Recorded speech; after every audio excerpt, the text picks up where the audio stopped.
My name is Aaron McCarter, Aviation Accident Investigator in the National Transportation Safety Board based out of Washington, D.C. My name is spelled Aaron, A-A-R-O-N. Last name is McCarter, that's M-C, capital C-A-R-T-E-R. I was launched yesterday afternoon around 4 p.m. when I received word that there was a plane crash here in Franklin, Tennessee. The accident occurred on May 15th, 2024, about 12:01 p.m. local time. A Beech V Victor 35, common name Bonanza, registration number November 47 Whiskey Tango, departed Louisiana Regional Airport at 08:50 a.m. Central Daylight Time. It was en route to Louisville, Kentucky. LOU is the airport identifier.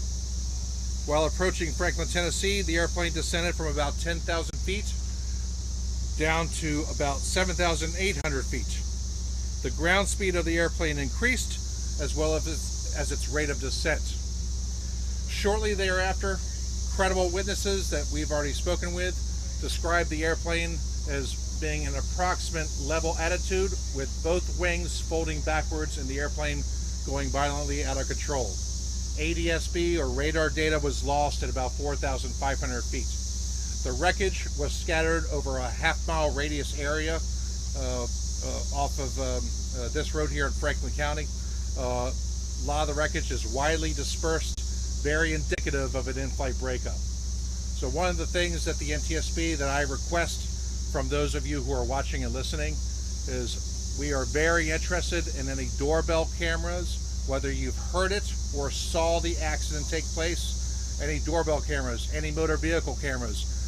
If you witnessed it, if you're an eyewitness, please report that information to witness@ntsb.gov. That's witness@ntsb.gov.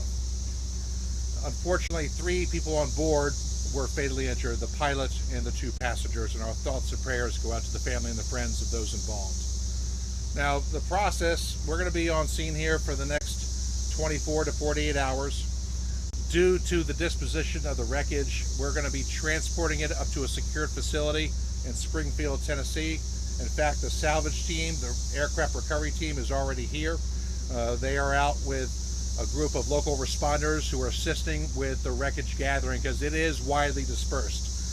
We have hilly terrain, we have water, we have flat terrain, we have farmland, and we're having to gather all those separate pieces and take them and put them together in basically a 2-dimensional or 3-dimensional layout on the hangar floor tomorrow or Saturday, which will help us determine how the airplane came apart. I would like to I'd be remiss if I didn't mention the outstanding support that I received on scene. This is almost unprecedented. I want to thank the Williamson medical team, the fire rescue team, the Williamson County Sheriff's Office, and the Williamson Emergency Management, and of course the federal park rangers, because part of the wreckage landed on federal forest land behind us. Myself, the engine manufacturer, the airplane manufacturer, Textron and Continental are here, as well as FAA Nashville. In addition, I have drone support from another member of the NTSB staff who arrived here this morning, operating a drone to help map the wreckage. In the course of the next 10 days, I will have a preliminary report that's finished. Now, it's 10 days from when I leave the scene, not 10 days from today. And then within 9 months to 12 months, a report will be generated, and shortly thereafter, a brief and a probable cause signed off by the NTSB board members. That being said, I'd be happy to answer any questions you have. In your years being an NTSB investigator, talk about what are the possibilities and what causes a plane like this to break up? That's a very good question. What causes an airplane to break up like this? What are the possibilities? Well, it's not just for this accident, but all accidents. We look at the human, the machine, and the environment. And we say that a lot because it's really what we look at. The human being, the pilot, his or her qualifications, how many hours they have, how much experience they have in the airplane itself. The environment would be the weather, air traffic control, and in this case yesterday, we do have reports of some minor convective activity. Some pretty heavy rain showers started here immediately after the accident. So we do know that if weather didn't cause the accident, weather was a factor in the accident. Whether it caused it or not is too soon. But we do know weather was here.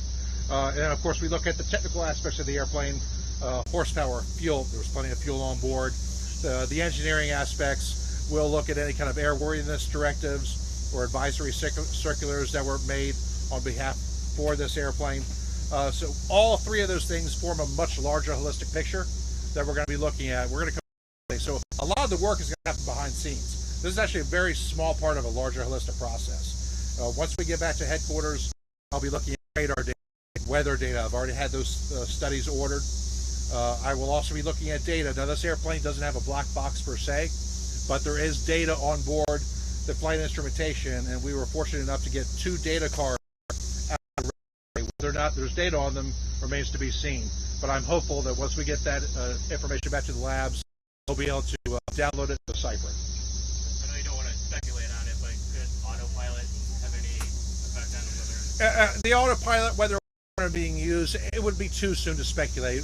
We don't know that yet. Okay, but once we get into the wreckage, really into the wreckage, again, doing an investigation like this with the wreckage it's not very conducive for a thorough investigation because how dispersed the wreckage is. We'll have a much better view once we get the airplane back to the salvage company up in Springfield, where we will essentially put the airplane together, and then we'll start dissecting the parts out of it, whether or not the autopilot was on, was it functioning, was it working at all, things of that nature.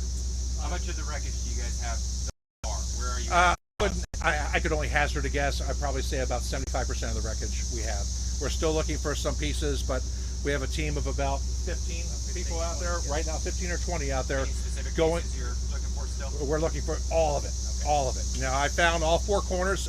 That means we found the tail, both of the stabilizers, and we found both wings, and we have a majority of the fuselage. So having all those parts in the immediate vicinity of the wreckage is going to yield a lot of clues as to what happened.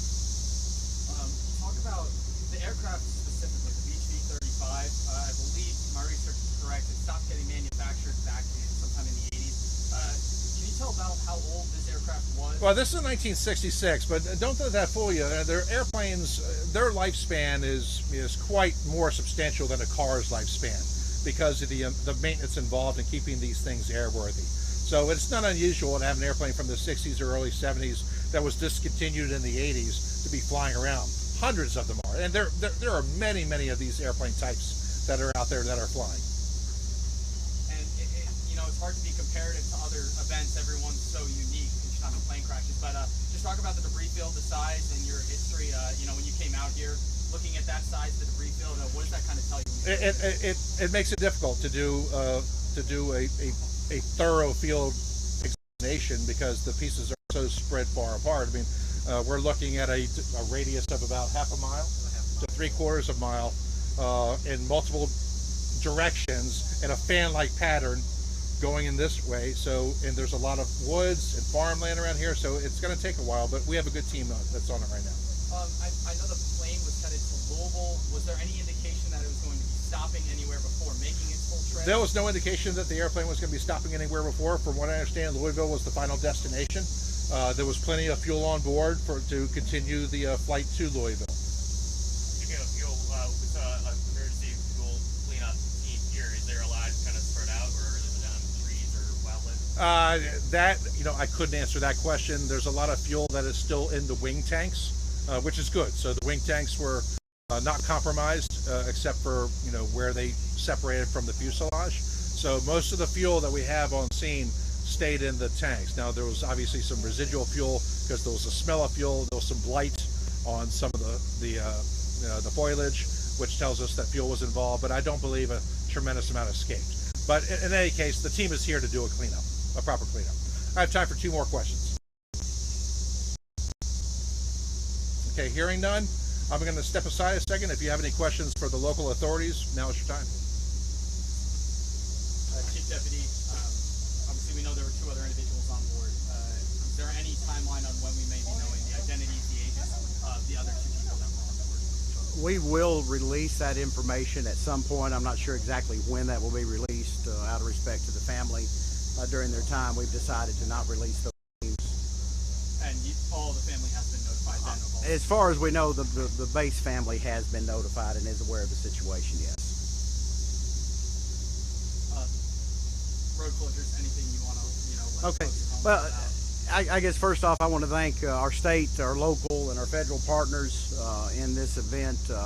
This is something that the Sheriff's Office cannot handle by itself. We have like NTSB. We have NTSB, we have FAA, we have federal parks, of course the Sheriff's Office, Williamson County Emergency Management, Williamson County Medical Services, Williamson County Fire. Also have a dive team from the city of Franklin that have been assisting with some of the recovery that's in a small lake located here close to where we're at today.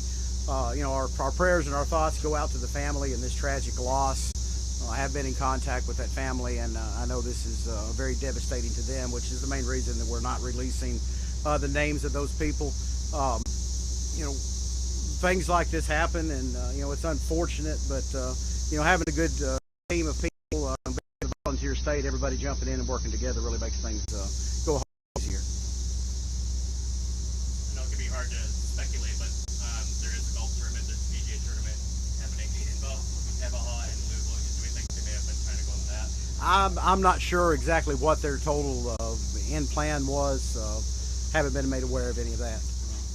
It would just be speculation at this point. Talk about responding to a plane crash. I mean, you know, these things don't happen every day. So, you know, when you first hear that over the scanner, you guys are getting out here, getting research out here. Talk about what goes into that and how you kind of dissect these events when you respond. Well, you know, fortunately, this is not something that we experience quite often. It's like any other emergency type of situation, whether it be a tornado, an earthquake, you know, plane crash. You know, our priorities are the same, and that priority is life and then evidence. When we responded to this, you know, it was the wreckage, survivors of the wreckage of the crash, basically, you know, a search and rescue type of mission. You know, quickly upon arriving on scene, we realized that it was going to be more of a search and recovery, so which is unfortunate. But you know, this is something that you know, law enforcement, all of our partners in this county and across the state train and plan for events like this, and it's just unfortunate another part of the day. Everybody good? Nothing from 17? Nothing from 4? Oh, 4? You're 4. 2. 2, okay. All right, I'm done then. Thanks, guys.